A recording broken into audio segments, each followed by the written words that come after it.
नमस्कार, आप देख रहे हैं इंडिया टाउन न्यूज और मैं हूं आपके साथ सुरभि शुक्ला। स्वागत है आपका हमारे खास बुलेटिन मध्य प्रदेश की खबरों में, जहां हम आपको मध्य प्रदेश से जुड़ी महत्वपूर्ण खबरों से रूबरू कराएंगे। तो चलिए बुलेटिन की शुरुआत करते हैं। बड़वानी जिले के पानसेमल विकासखंड स्थित पिपरानी के शासकीय जनजाति बालक आश्रम से 40 बच्चे पैदल निकल पड़े। वे आश्रम के चपरासी और अधीक्षक के खिलाफ शिकायत दर्ज कराने विकासखंड शिक्षा अधिकारी कार्यालय जा रहे थे।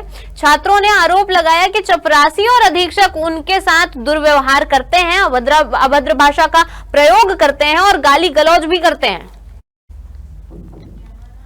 बच्चों के अनुसार सुविधाओं की मांग करने पर उन्हें धमकाया जाता है और भरपेट भोजन या नाश्ता भी नहीं दिया जाता। लगभग 8 किलोमीटर पैदल चलने के बाद पानसेमल में नायब तहसीलदार राजाराम रानाडे ने बच्चों को रोका। उन्होंने अधीक्षक और चपरासी के खिलाफ कार्रवाई तथा उनकी समस्याओं के समाधान का आश्वासन दिया। इसके बाद बच्चों को नाश्ता और पानी उपलब्ध कराया गया और 2 वाहनों से वापस आश्रम पहुंचाया गया। पानसेमल एसडीएम रमेश सिसोदिया ने बताया कि तहसीलदार को मौके पर भेजा गया था।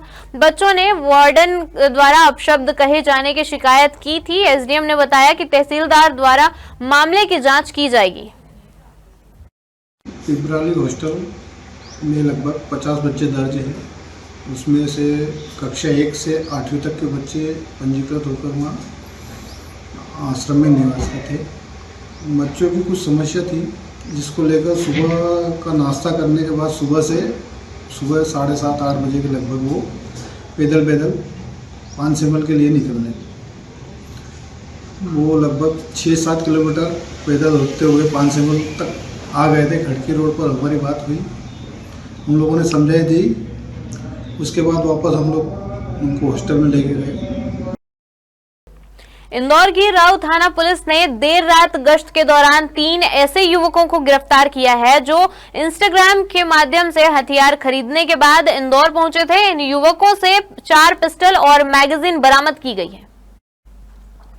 दरअसल पुलिस को मुखबिर से सूचना मिली थी कि राव गोल चौराहा क्षेत्र में कुछ युवक अवैध हथियारों के साथ घूम रहे हैं। मौके पर पहुंची पुलिस ने तीनों को पकड़ लिया। तलाशी लेने पर उनके बैग से 4 देशी पिस्तौल और 2 मैगजीन बरामद हुई।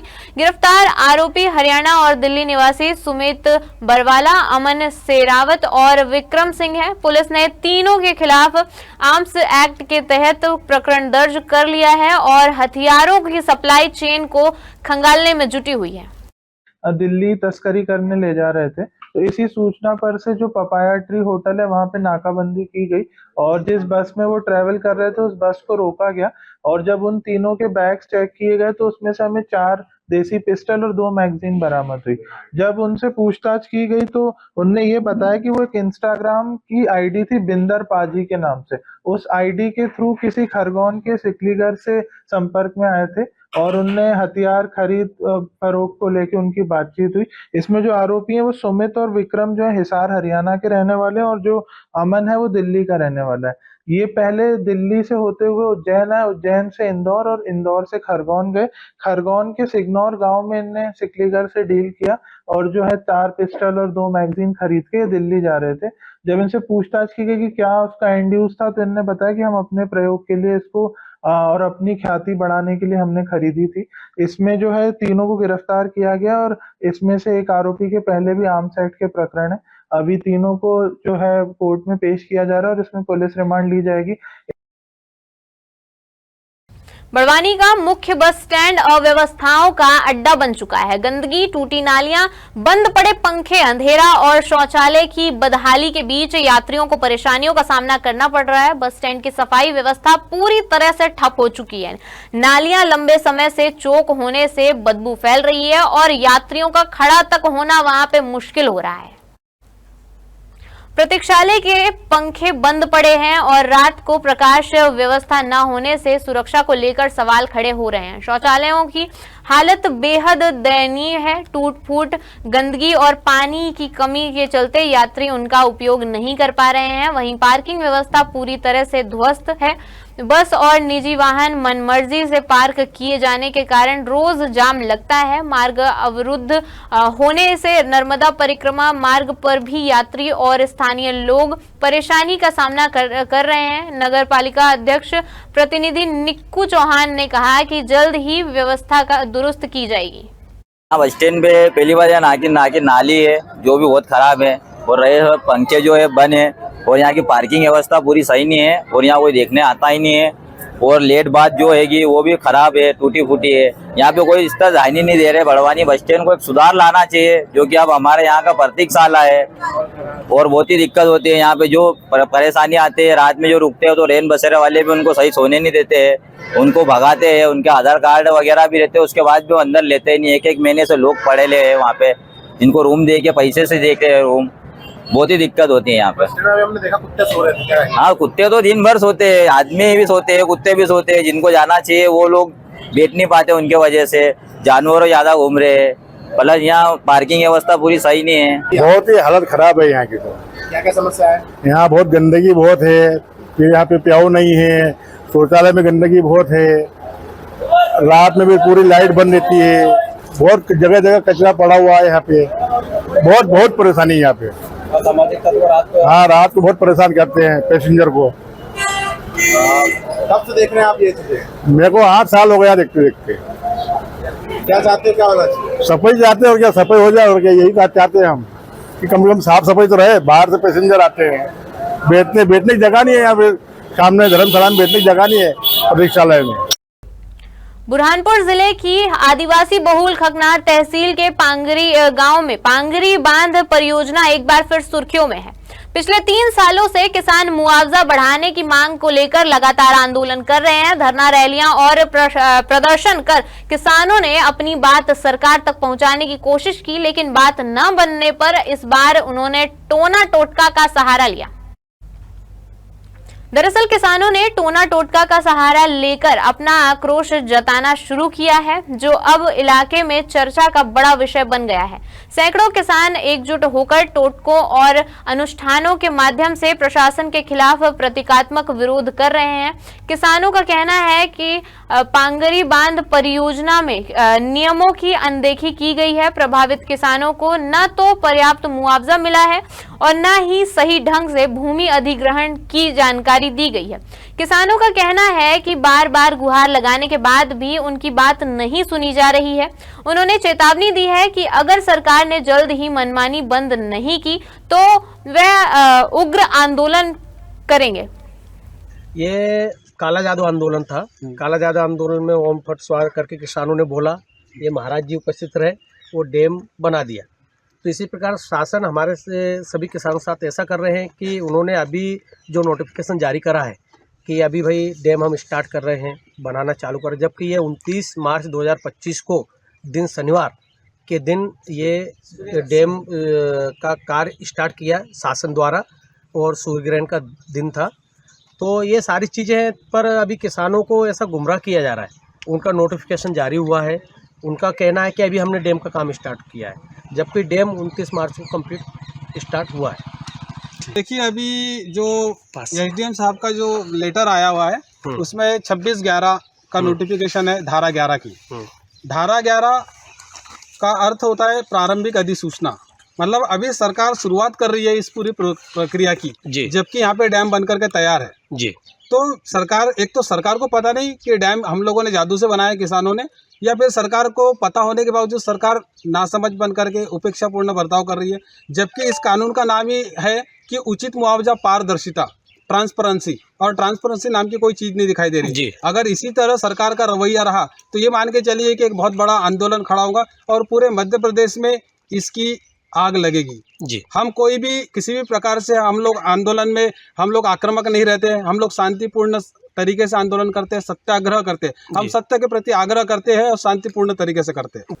बुरहानपुर के लालबाग पुलिस ने लगभग 1.5 साल से फरार चल रहे 30,000 रुपए के इनामी अंधे कत्ल के मुख्य आरोपी हुसन सिंह को उत्तर प्रदेश के आगरा से गिरफ्तार कर लिया है। 25 मई 2024 को कुंडी भंडारा क्षेत्र में एक अज्ञात व्यक्ति का अधजला शव मिला था और साथ ही मृतक की जेब से मिले आधार कार्ड और दस्तावेजों ने पुलिस को उलझन में डाल दिया था। मृतक की जेब से मिले दस्तावेज हुसन सिंह के नाम पर थे। पुलिस की जांच में सामने आया कि हुसन और उसका साथी गणेश शर्मा पनवेल में एक साथ मिलकर होटल चलाते थे। पहचान छिपाने की मंशा से मनमाड़ से एक मजदूर को बहला फुसला कर लाए, शराब पिलाई और गला घोंटकर उसकी हत्या कर दी। इसके बाद शव को पेट्रोल डालकर जला दिया। हुसन ने अपना आधार कार्ड मृतक की जेब में रख दिया और ताकि मामला किसी और दिशा में जाए। मृतक की पहचान CCTNS डाटा और DNA रिपोर्ट के आधार पर कैलाश सावले निवासी मुकुंदवाड़ी संभाजी नगर के रूप में हुई है। आरोपी हुसन सिंह की गिरफ्तारी के लिए पुलिस टीमों ने कई राज्यों में दबिश दी और आखिरकार आगरा में उसे पकड़ लिया गया। आज से 1.5 वर्ष पूर्व थाना लालबाग के अंतर्गत एक गंभीर किस्म का हत्या का प्रकरण हुआ था, जिसमें रेलवे स्टेशन के पास सिंचाला में एक जली हुई डेड बॉडी मिली थी, जो हत्या के तहत वो घटना घटित हुई थी। उसको ट्रेस करने पे ये हुआ था, उसकी प्रारंभिक विवेचनाओं में एक अज्ञात था, किंतु बाद में जब हम लोगों ने तलाश किया तो कैलाश सावली नामक व्यक्ति की मिली और उसका मर्डर जो है 2 लोगों ने मिलकर किया था, एक गणेश शर्मा और दूसरा जो है हुसन पिता गंगाराम, जो कि निवासी अछनेरा थाना अछनेरा उत्तर प्रदेश का रहने वाला है। इन दोनों ने मिलकर उसको रेलवे स्टेशन और साथ में लिया था, शराब पिलाई थी और उसको हत्या करके उसका शव जलाया था। इसमें हम गणेश शर्मा को गिरफ्तार कर चुके थे। हुसन पिता गंगाराम फरार चल रहा था पिछले 1.5 वर्ष से, जिसको 30,000 का इनाम भी था। उसको आज हमने उत्तर प्रदेश से पकड़ा है, अरेस्ट किया है। दमोह शहर के सरदार पटेल स्कूल से लापता 3 छात्राओं को दमोह पुलिस ने सागर जिले के मकरोनिया इलाके से बरामद कर लिया है। स्कूल से निकलने के बाद छात्राएं पूरे दिन शहर में घूमती रहीं और शाम को बस से सागर चली गईं। पुलिस अधीक्षक श्रुतकीर्ति सोमवंशी की माने तो तीनों नाबालिग छात्राएं स्कूल से बंक मार के भागी थी और परिवार से पुलिस की पूछताछ की बात से घबराकर सागर भाग गई। वहां वे रात भर बस स्टैंड में रहीं और अपने परिचितों से संपर्क करती रहीं। इस बीच पुलिस इनके संभावित ठिकानों पर दबिश देती रही। इस दौरान छात्राओं को डरी सहमी हालत में 24 घंटे में बरामद कर लिया गया। छात्राओं को आज कोर्ट में पेश किया जाएगा, जहां वे अपने साथ हुए घटनाक्रम पर बयान दर्ज कराएंगी। आज दोपहर में टीमें सागर के लिए रवाना हुई। वहां पर हमने बच्चों को मकरोनिया से जो है वो दस्तयाब किया है। उनको अभी हम थाने लेकर आए हैं कोतवाली में, इनके परिवार को सुपुर्द कर रहे हैं। कल इनको न्यायालय पेश करके इनके बयान करवाएंगे और जैसे भी घटना घटित हुई है न्यायालय में उनके बयान में वो चीजें क्लियर होंगी। कोई समझ में आए कौन लेके गया था, कैसे गया? बच्चों ने अभी तो यही बताया कि वो जब स्कूल बंक करने के बाद शहर में घूमती रही, शाम को जब पूछ परख शुरू हुई थी तो वो डर गई थी और डरने की वजह से अपने जान पहचान के लोगों के से मिलने के लिए वो सागर चली गई और रात भर वहाँ बस स्टैंड पर ये घूमते रहे, वेट करते रहे। सुबह तक इनका डर और बढ़ गया तो ये और परिवार के संपर्क में नहीं आई और दिन भर शहर में घूमती रही। फिर हमारे जो कुछ सूत्र थे हमें जिनसे पता लगा और जो भी यहाँ एविडेंसेस कलेक्ट हुए थे उनसे हमने इनको सागर से दस्तयाब कर लिया है। बाकी अभी इनके बयान होंगे, बच्चे अभी डरे हुए हैं, इनके हम बयान करवाते हैं। सागर जिले के केसली ब्लॉक की तुमरी माध्यमिक शाला में पदस्थ शिक्षिका के व्यवहार से बच्चे, ग्रामीण स्टाफ सभी परेशान हैं। यह शिक्षिका बच्चों को भद्दी भद्दी गालियां देती हैं और लात मारती हैं। शाला प्रभारी के टोकने पर वह उनसे भी अभद्रता करने में पर आमादा हो जाती हैं और उन्हें भी गालियां देने लगती हैं। शिक्षिका के व्यवहार से परेशान स्टाफ द्वारा उच्च अधिकारियों से कई बार मामले की शिकायत की जा चुकी है, लेकिन उच्च अधिकारियों ने कोई कार्रवाई नहीं की है। शिक्षिका का आतंक ऐसा है कि पूरा स्टाफ डरा सहमा रहता है। ग्रामीण अपने बच्चों को स्कूल भेजने से डरने लगे हैं। प्रभारी कैलाश व्यास ने बताया कि 2 दिन से स्टाफ अटेंडेंस रजिस्टर गायब है। ऐसे में कोई और सामान भी गायब हो सकता है। कैलाश व्यास ने उच्च अधिकारियों को पत्र लिखकर शिकायत की है कि लेकिन शिक्षा विभाग के अधिकारी कोई कदम नहीं उठा रहे हैं। नल में जाते हैं, पढ़ाते नहीं हैं और बहुत गाली भी देते हैं हम लोग। तुम गाली थे? फोटो खींचा तो वीडियो बनाते हैं। तुम्हारो की? हाँ। काय? कब बना तो स्कूल छुट्टी हो जाती हम लोग जाते हैं तो हम लोग आने खड़ी हो जाते और सब कुछ पूछा था हम लोग से। कहाँ पूछा था? एक तो तुम्हारा नाम का है, कहाँ पढ़ाते मैंने कहा कहते हैं हमें बताओ करे। अच्छा। ऐसे कहते हैं एक हमसे। हाँ। हमें एक दिन हम नल है गए थे तो हमें गाड़ी दे रही थी। कैसी? तो तुम क्या कह रही थी? अच्छा, गाड़ी दे रही थी? तुमसे क्या कह रही थी? हम तो कहते तो हम का पढ़ाते हैं। हाँ। का सुनाते हैं, नल हजार में गाड़ी देते हैं। हाँ। पानी भरन नहीं दे। पानी भरन दे? जितना से रजनी मैडम आई उतना से हम मानसिक व्यस्त प्रताड़ित हैं। कब का कैदी में कोई ठिकाना नहीं, गाली से बात नहीं करे, बच्चों से करते हैं गाली और कौलात मार दी में बच्चों को थूकन लगे। जी क्या? कहाँ से आई मैडम? जी पन्ना से। अच्छा, तो यहाँ नहीं रहती? हाँ, सागर से अप डाउन करा थे और बहुत प्रताड़ित थे। 2 साल हो गई। अकेले 1 महीना के लाने 1.5 के लाने बीओ ऑफिस में अटैच कर ली थी, उतना से फिर आ गई जुलाई से फिर कर रही।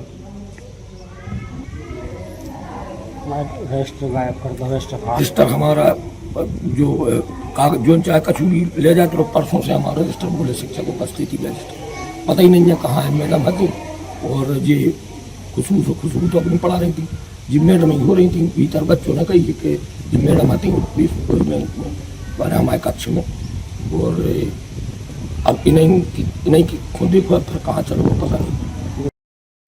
उमरिया जिले के घुनघुटी में आज तड़के 3 बजे तक एक तेज रफ्तार ट्रक सड़क किनारे खड़े ट्रक से जा भिड़ा। टक्कर की मार इतनी तेज थी कि पीछे से टकराने वाले ट्रक का पूरा केबिन क्षतिग्रस्त हो गया और चालक अंदर ही फंस गया। देखिए उमरिया से हमारे संवाददाता राहुल शीतलानी की खबर।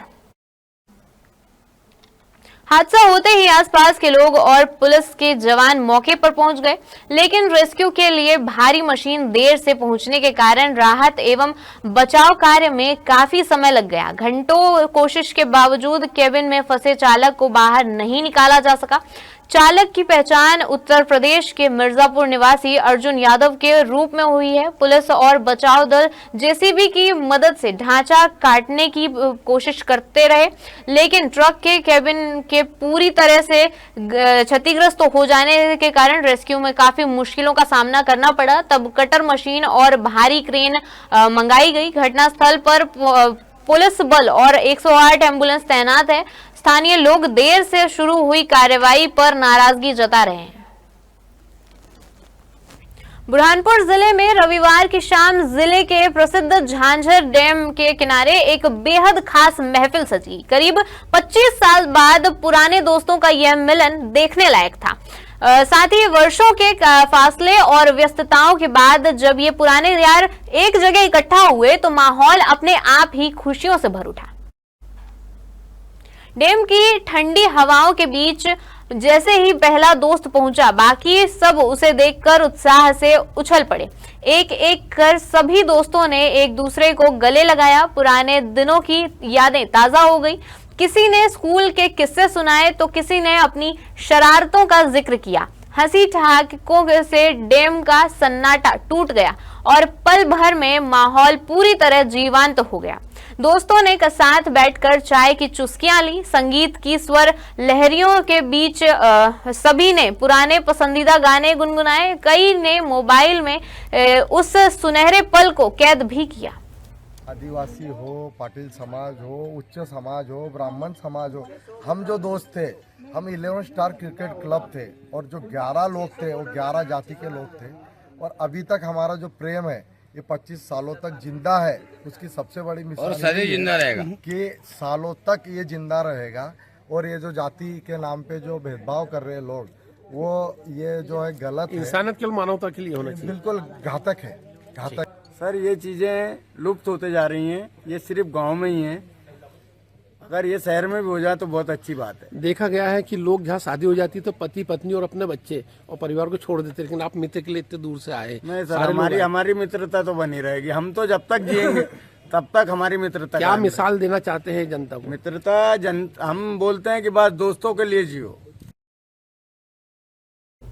हमारे खास बुलेटिन मध्य प्रदेश की खबरों में फिलहाल इतना ही। देखते रहिए इंडिया टाउन न्यूज, भारत की बात। नमस्कार। आप देख रहे हैं इंडिया टाउन न्यूज, भारत की बात।